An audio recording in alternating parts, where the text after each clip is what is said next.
మీకు మీ మంచి కోరే వాళ్ళు ఎవరో ఒక్కరైనా ఉంటారు. ఆ ఒక్కరు లేకపోయినా పర్వాలే, దేవుడు ఉన్నాడు. నిన్ను పుట్టించిన దేవుడు, నిన్ను కన్న దేవుడు ఆయన ఉన్నాడు. నా తల్లి చెప్తూ ఉంటుంది, దేవునితో మాట్లాడతాడు కదా, దేవుడు చెప్పాడు కదా నీకు, తల్లి గర్భంలోనే నిన్ను రూపించుకున్నాను, నిన్ను ఏర్పాటు చేసుకున్నానని, నా గర్భంలో ఉండగానే నేను ప్రతిష్ఠించుకున్నాను బిడ్డ. నువ్వు కృంగిపోవద్దు. కష్టం వచ్చిందా, ఆయనను స్తుతించు.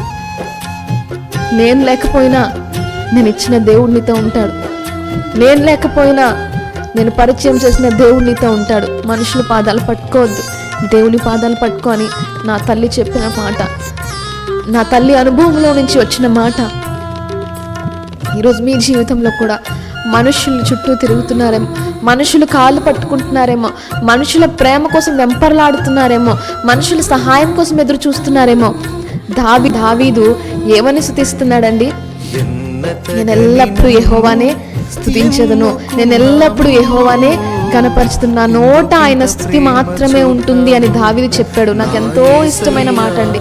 నా నోట ఆయన స్తుతి ఉంటుంది, అంతా నా మేలుకి. మనందరం